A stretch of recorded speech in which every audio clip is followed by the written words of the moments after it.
Hello and welcome to the Great Minds Together podcast, where we explore neurodiversity, mental health, inclusive practice and the lived experiences that drive positive change. Each episode we speak with inspiring young people, parents, professionals and change makers who are shaping the world of neurodiversity, SEND policies and everything in between. Whether you're a parent, practitioner, young person or simply passionate about inclusion, you're in the right place. So, with that being said, let's get into today's conversation.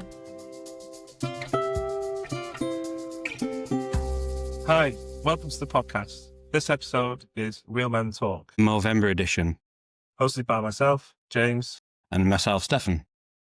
In our podcast today, we'll be talking about all things men's mental health. How's your mental health, by the way?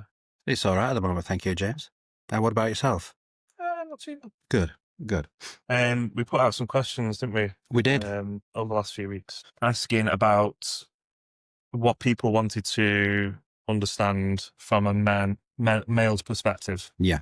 And we have put those together today in our trusty FLAC app to pull out and obviously work through those questions. So I don't know if you want to take the first certainly. Of asking the first question. Work on that. What are some misconceptions about men's mental health you'd like to challenge?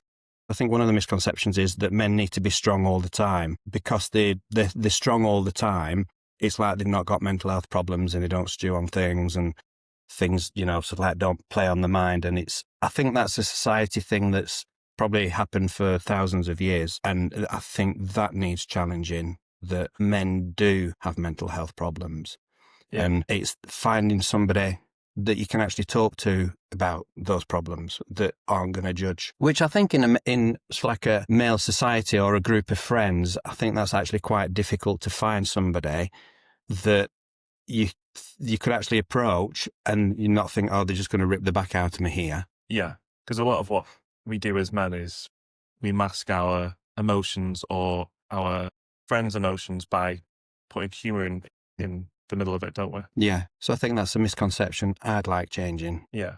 And I think it's actually coming around that corner now. I think actually it's getting better. I think people are talking a little bit more, finding those individuals that they can express those opinions and feelings to a little bit better. But I still think there's a lot of work to still be done there. Definitely. Okay, should we get another question? Yes. Have you ever felt pressure to hide stress, sadness or anxiety? Yeah, most of the time, especially in the workplace. I think it's probably easier at home not to do that, but I think a workplace situation, you've got to look like you're in control of what you're doing. Yeah. And generally speaking, obviously working here is a whole different ballgame to other places I've worked, in that I feel that I could comfortably go and say to somebody, this, and it would actually be tackled, where I think other places that I've worked, if I'd have gone and said that it might have been seen as a sign of weakness or an inability to do the job. Maybe that's a misconception I've had, but that's the feeling that I've got from other places that I've worked. What, as in, like, you feel they would have then treated you differently after expressing these feelings? Yeah, because I think of the work that great minds do, they understand, whereas I don't think a lot of workplaces do understand. And mental health is something that I don't think is really spoken about. And I don't know if you've had the same experience where you've worked, but I feel that there was nobody there approachable to say, I'm having these issues. Yeah, I mean, in my previous workplaces, I've felt like there wasn't the access to people. But here, it's so much easier to pick up the phone, walk into another office room and speak to a colleague. And you can obviously express your opinion without having to feel like you might have a judgment from that. And this, I don't know, this might be a little bit out there, but for me, I get the impression because there's more women management here than any place I've ever worked before. It always generally tended to be men, that I could approach a woman easier than what I could a man. And probably that goes back to that misconception about men's mental health and what needs challenging. Yeah. Yeah. Because I think from a woman you will get more empathy than what you would from a man. That may be a sweeping statement, but that's just how I feel about that. Yeah, no, I would agree as well. I feel like I could open up a little bit more to a female colleague more than I could a male colleague. I think society has made us feel that way, but I think over time, the more that we can obviously talk, we're happy to talk to each other quite openly. I think other friends and male colleagues should do that a little bit more. And obviously, if we can inspire others to do that, then Yeah, but I wonder. I just obviously just thinking on the back of that. I wonder if it's something like as you're growing up, because if you'd hurt yourself or whatever growing up, you would go to your mum because you know your dad would probably turn around and say, "Oh, it's all right, just brush it off and carry on." Whereas your mum would probably give you that, "Oh, you're all right," kind of thing. yeah, And again, is that another thing that's been ingrained over hundreds of years that men have to say, "Oh yeah, you'll be all right, brush it off." yeah. Well, like we were saying before, from a humour, banter, jokey sort of side of things, your dad will probably approach you going and joking around with you to try and make sure that you don't break down and get upset about it. Whereas, like you say, the motherly figure would come and comfort you and have a softer approach. So, yeah, I'd agree, yeah. Another question. Yeah, that's good. If you could go back 10 years, what healthy habits would you teach your younger self? Don't worry so much about judgment.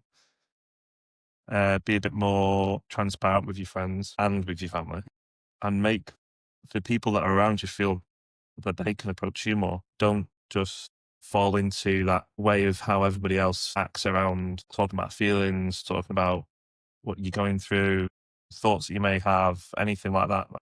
You've got a lot of people around you. Use those people that are around you to, talk it out with people. I don't know what your thoughts are on that. Well, I think from something that's quite prevalent these days is that the whole exercise, healthy eating is all linked as well to your mental health. So I think although I've kind of exercised on and off for quite a number of years, I think I would go back and say, get this as part of your daily routine of life, eating healthily and getting out, even if it's just like a walk in nature or something like that you can just lose yourself for a few hours, or make sure you get into a hobby where you can just lose yourself.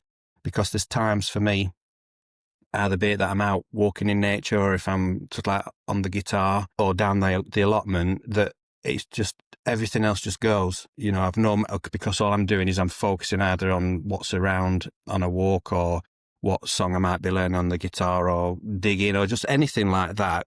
It's because the walking and the allotment is physical exercise, even though you kind of don't realise it. So I just kind of shut off for a good few hours whenever I do any of those things. A bit like we're going on a walk, aren't we, in a few days? Yeah. I mean, the amount of times when I go on walks, and I totally agree with yourself, like when I go on a walk, everything switches off. I'm just in the moment of being out and just walking. I don't mind getting lost because that's part of my adventure. It's really, it's a strange feeling because a lot of the time, constantly have all these voices and you're working on so many different things and you have a lot of elements in your life that you're doing different things. You've got events coming up. You've got family to support potentially. You've got friends, events that you want to go to. You've got seasonal things that happen throughout the year. You've got holidays. You've then got workplace commitments. So you've got all that sort of stuff that's happening. But then as soon as you get yourself into your hobby or interest, it just takes everything out of that mindset and you just literally escape out. So yeah, walking is one thing I'd recommend to everyone. And I feel like a lot of people are going into that more now. I think people, especially in the UK, are starting to notice everything that's around locally that they can go to. Yeah, I think that kind of came out of COVID when nobody could do anything and then all of a sudden you couldn't, or you could just go out on a walk. And I think it got people into that. There is something out there, which again was, I figure over COVID, was good for mental health, that you could just have that hour or two out in nature. But I agree with you, yeah, definitely. Yeah. Out walking. And we do movement breaks in work, don't we? We do. We go out for a walk at lunch. Yeah. And grab some lunch that way. And that means that you get away from your desk and get outside and some fresh air. You come back a little bit more refreshed, ready to get back to work. Do another one.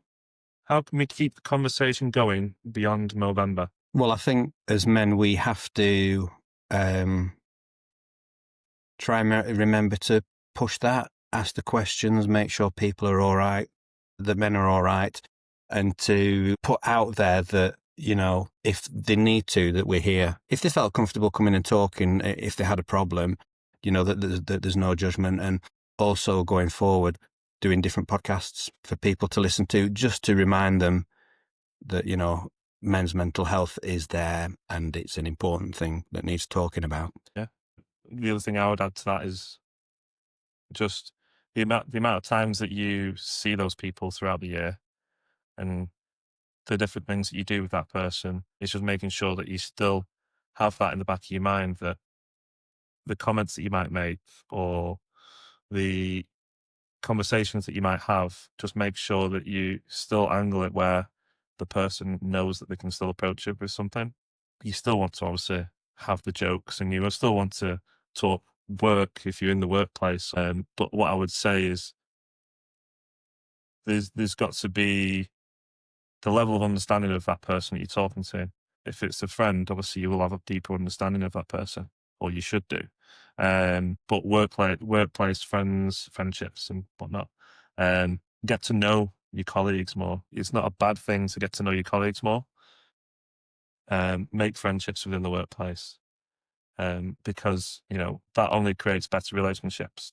Yeah, I guess the problem that I think sometimes is that people tend to mask. People will mask a lot and not. And I guess you will also have those people who feel, I don't know if it's a confidence thing or, again, just because society's got them that way, that they can't open up. And I think that's an issue that also needs tackling, because somebody could come in and they look happy and everything's going all right, but you just don't know what's going on in the background. And it's how do we tackle that issue of being able to get men to open up that feel uncomfortable in doing so. And I think that's beyond our ability to be able to say what you would need to do, because I guess it's like anybody that's having mental health issues, for a lot of people, is taking that first step and thinking, yeah, I'm having problems and I want to talk to somebody. I figure it's kind of, because I guess there are people out there that just won't talk about it at all. And they're the ones that I figure may fall under the radar. Yeah. I mean, a lot of the time, I mean, I've heard a saying that you ask someone if they're okay, but then you ask them a second time. It's the second time they go, oh, they actually care about what they're actually asking, not just saying it out of routine. And have you ever had anybody where you've gone, are you okay? And they go, yeah. And then you go, are you okay? And then they actually say, well, no, I'm not. Or do you get that? Oh, yeah, no, I'm okay. A couple of times it's happened All when right, they've then started to open up. Obviously, the people that don't, they obviously are not comfortable to talk about what they're going through at that point in time. But then that's obviously something that you, whether you're a friend, whether you're a colleague, you keep an eye on and try to just be there when they want to open up. Yeah, I guess it's just noticing those little changes, maybe in, like you say, somebody at work or a friend, a little chink in the armour. If they are masking, to hopefully try and spot that and then hopefully have the ability to get them to actually talk about it. Yeah, and it also then goes back to your level of understanding of that person as well. So if you understand that person to the point where you can see that they're not the usual self, you know, they didn't walk through that door yesterday and was like that, or when I saw them last week, they were a different type of person to what they are today. You know that, knowing that person. So it goes back to you making them feel comfortable enough to be able to speak out and talk to you. There's work on both sides. It's not just the person that's talking, like you supporting whoever that person is, but it's obviously the work that they've got to do as well, feeling that they can open up and talk to yourself. So, you know, it's not all one-sided. It's got to be both. No, but I guess that's the big challenge, isn't it? The people that don't want to talk, trying to get them to actually do that, because there will be people out there that just want to keep everything bottled. Yeah. But the reason as to why we do this podcast is to try and spread awareness of talking and try and also make sure that you have that environment that you feel that you can open up and talk to people if you are in the need of wanting to. Yeah. And I guess we need to also be mindful that maybe sometimes if they do talk, that they don't actually want any feedback at all, that they just want somebody to listen to them so they can kind of offload everything. And even talking about it, it's amazing how much better it makes you feel, because that moment in time, you think you're the only person going through that or has ever been through that. Whereas when you do open up and chat to people, you'll find that, yeah, I've kind of been in a similar situation to that. Yeah, they share their experiences and stuff. Yeah. When was the last time you felt truly heard or supported? I mean, over the last 8 months, I would say, I've gone through things externally to the workplace that's obviously changed my life direction, where I want to go, what I want to do. And the support that I've got from friends who have spoke to maybe daily or friends that I've not spoke to for months, they're the sort of friends that you kind of lean on more because you go, well, it feels like you've been talking to them every day, and then you bump into them and you go, oh, I'm going through this, I'm going, and then they open up and you feel like you've been speaking to them constantly. And then colleagues, friends that I've created within the workplace here at Great Minds Together, is the support I've got from that is beyond what I thought I could get. And then the education that I've got from that working here has definitely supported me through things that I've been going through. This is kind of, it goes back to everything that we've already been talking about. When you go through things, it does highlight what's more important and who's more important. So obviously lean on and find those, the right people with the right advice. And also, if you do get the wrong advice, knowing how to filter that and understand what you want to do with that information. And it's just making sure that, in the process, you are learning and you are going through different things at that point in time. It's not something that you will know the answers to straight away. It's something you need to process, get advice, but just take your time with it. Nothing's a rush. You don't have to rush through where you want to get your answers from and where you want to go next. You just need to lean on those people that are there for you, I would say, and enjoy the ride, because you come out the other side in a much better place. Yeah. Well, for me, obviously, from a work point of view, I always feel supported at work for anything that, any problems I may have. And it's also quite nice at times that obviously the MD will check in and just say, are you all right? Is everything okay? She's so approachable that you feel that you could actually say, well, yeah, this is a problem or that's a problem. And it would be heard and taken on board. So at work, I always feel heard and supported. Yeah. I've noticed in the workplace, your opinion does matter, and it does. Like, we could be in a room with people from every different sector of the department and an organisation, and all our opinions are put into a pot, so to speak, and they're all worked out, and we work a direction to go with it. It's not like we don't listen to anyone. Everyone's opinion matters, and so does your mindset. And that's why we obviously talk about that. And what's the next one? Is it my turn? Yeah, it is your turn. What topics around men's mental health should be discussed more in schools/workplaces? Well, I think a point that needs driving home, especially to young men, that you can talk to people, and there should be, because I think they have pastoral care now at schools, don't they? Whereas was something that obviously was never even around when I was at school, but that there's somebody there that they can go and talk to. But I don't even know how they would do this, because I just think back to when I was at school and I wouldn't talk to anybody about anything, any problems I was having. It was like, no, I've got to keep this to myself. And I think it's trying to get that over to young men, that it is safe to open up and it's not a weakness to open up. And I can't even think where it kind of came from that, oh, this is my problem. Nobody else has been here before. They don't understand it. What do adults know? And all that kind of thing. I think we need to try and change that misconception that, and I know it's hard to put an old head on young shoulders, but when you look at teachers and things when you're at school, they've never been kids. They've never been in a situation so how can they understand? And I think, is that because, just for me thinking back, a lot of teachers didn't seem approachable? That I remember, like, as I was getting towards the end of school, there was some younger, newer teachers came in that were quite approachable because they felt they were on your level. Because I always remember the maths teacher, he was a House Martins fan and I was a House Martins fan. So we kind of had that connection there, and I felt that he was kind of approachable.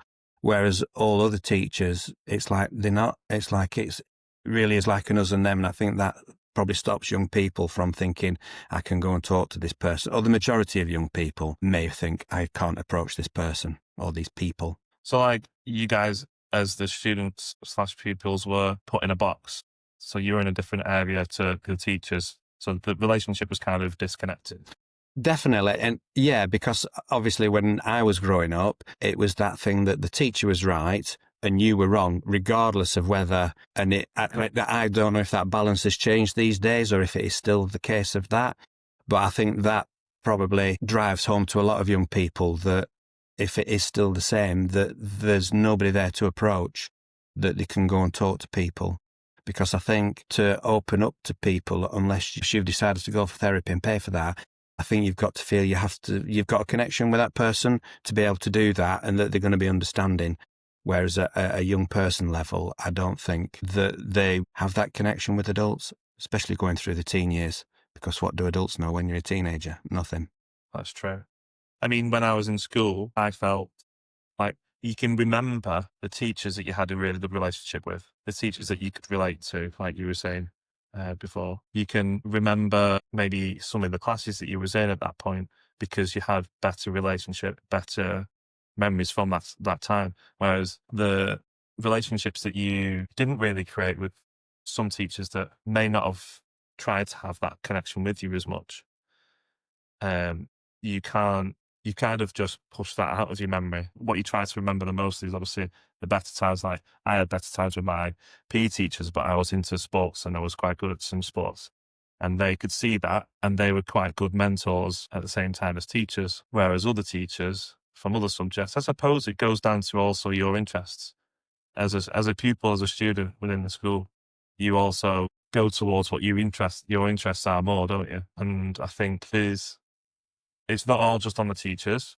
It's on yourselves as the pupils / students as well. But I think there's still work for teachers to be more mentors than Definitely. I'm in a room teaching you what to do. You sit there and listen, and that's where the education system needs to obviously change slightly. I think in regards to how they approach the individuals in the room. I mean, we work in an organisation that supports neurodivergent people, and we notice day in, day out how education struggles to support a neurodivergent individual in a school classroom. And I think that's also down to capacity from a teacher's point of view, and also education within the education system on how to support neurodivergent people within the classroom.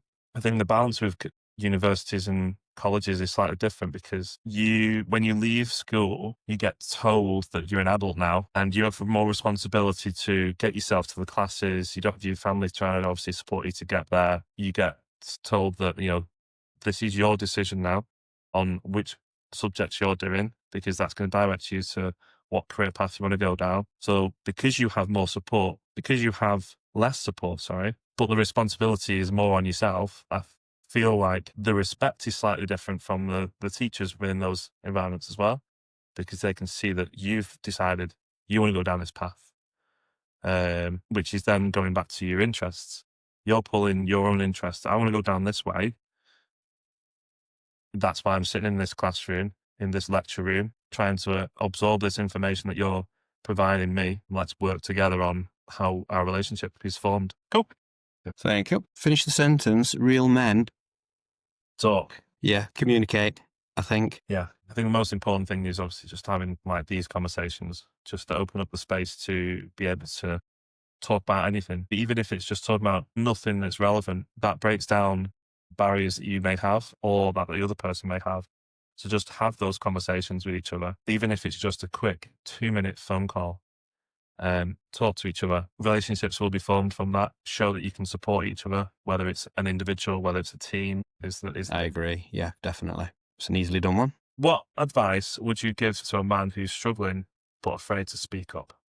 Having been there myself a few years ago, I would suggest reaching out to somebody whoever you feel comfortable with, be it that it's a family member, it's a friend, it's a professional. Just don't suffer it alone, because the problem I found was it started quite small and then just got bigger and bigger and bigger, to the point where I eventually ended up actually seeking professional help about it because of the position I was in, or the position it kind of got me into. And that was because I just didn't open up to anybody about it, because I don't know, Why I didn't, I don't know. Thinking back now, it's difficult to understand why I didn't, but I don't know if it's something that you think I can, at first, oh, I can handle this, it's all right, I can get through it. And then before you know it, you've kind of spiraled down to somewhere where it's just like, I don't know how to get out of this. There's just you just can't see any way. Any option that you've got is just a really bad option. So it would be just talk to somebody. Did you find it quite difficult to get that professional support? Well, because I didn't go like GP, NHS route. I just went private because I got to a point where I thought I've got to do something here. And it didn't get easier for a few weeks. It was still hard. It was still a struggle to get to where I needed to be, and I had to put the effort in. I think I probably went in with, all right, I'm going to go and talk to somebody now. And like that is going to be, but you have to put the effort in. You still have to push yourself to get to where it is that you want to be.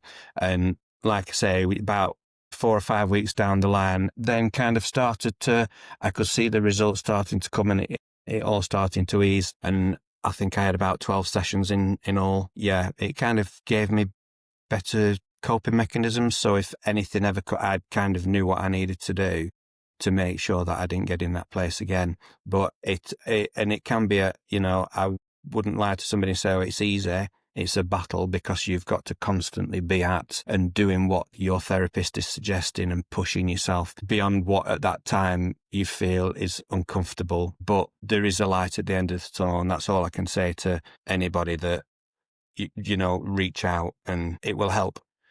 Yeah, I mean, it's good, and thanks for sharing. It's good to obviously understand that, like, for myself who hasn't gone through therapy or reached out for that professional support, it's quite good to see it from both sides. I thought, like yourself in a way, that, I'll go into getting some therapy, and 1 or 2 sessions I'll probably be fine from that and I'll move on. But listening to yourself and seeing how it has to kind of be broken down first, and in theory, you have to process all of that, step away, come back to the session, process a little bit more.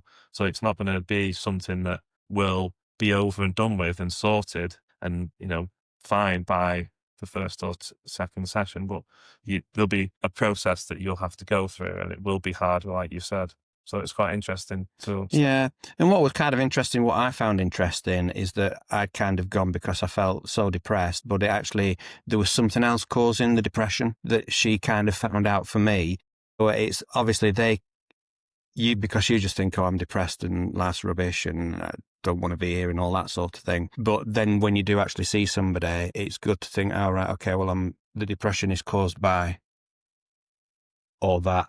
And so it's good to get help. But I just think talking to somebody, anybody that you feel comfortable with, would just help. Because now I would say that, I'm feeling this, that and the other, be it to my wife or whoever, a friend, that sort of thing, because I feel that I can comfortably share now, because I don't want to ever be back in that place that I was in, because it was just, I wouldn't want anybody to be in that place, because it was just not nice at all. Yeah. And it's free therapy.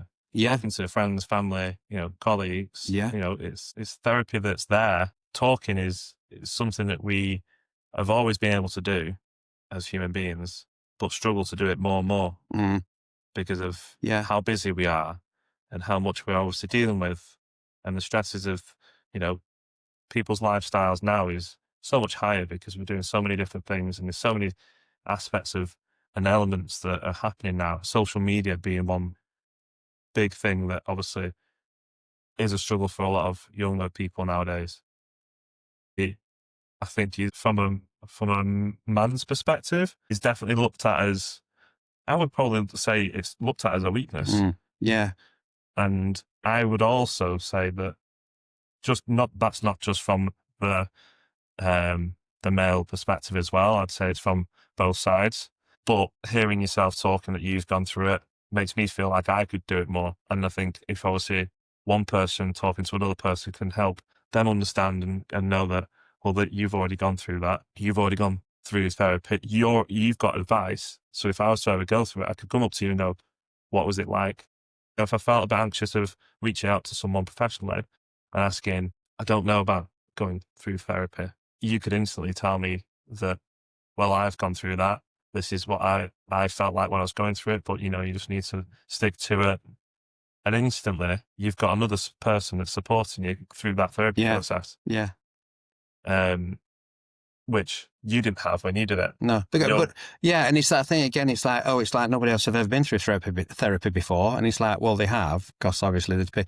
But when you're in that mindset, it's really hard to. You don't think rationally.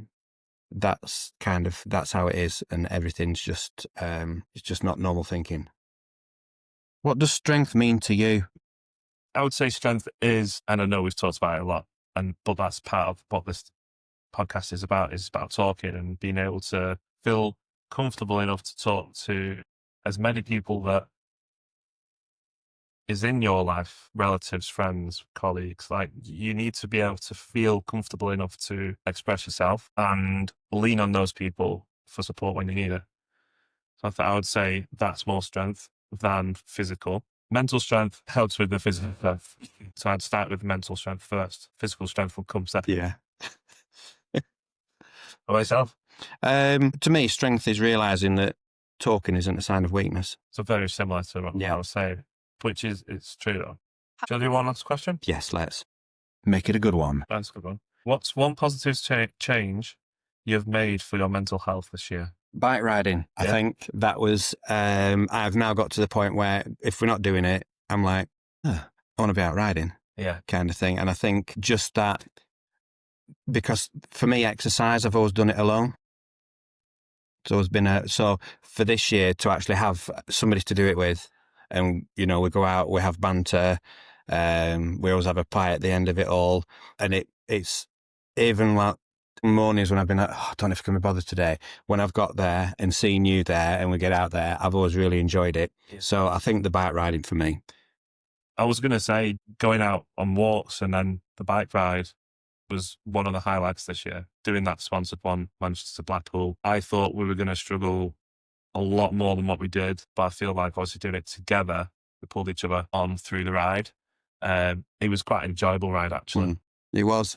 Weather was great. And also every time, like you say, when you feel like you don't want to go, but you've got somebody else there that's motivating you to go, you feel like you can't let them down by not turning down as well. So it is a real driver, isn't it? Have somebody there that you've got to not let down. Yeah. I mean, some people are more motivated to do things on their own. Fair play to those people that are. But I think a lot of people are motivated by doing it with somebody else. Definitely. This is obviously something that we've done throughout this year. And now, because we've got so much into it, as well, we're planning on doing like three events next year, and all the training in between it all. Yeah. Stuff. So it's really good. I think that's definitely. I think that just the inane waffle as well when we're riding about absolutely nothing is also quite amusing. Yeah, we waffle all the time. Yeah, we do. That's very true. Right, perfect. Well, thank you everybody for the questions that you sent in. Yeah, and we'll see you next time for the next episode of Real Men Talk. Thank you. Thank you so much for joining us on today's Great Minds Together podcast. If you found this conversation valuable, please share it with others. And don't forget to subscribe so you never miss an episode. You can learn more about our work and resources at greatmindstogether.co.uk and follow us on social media for regular updates. Until next time, keep celebrating difference and driving inclusion.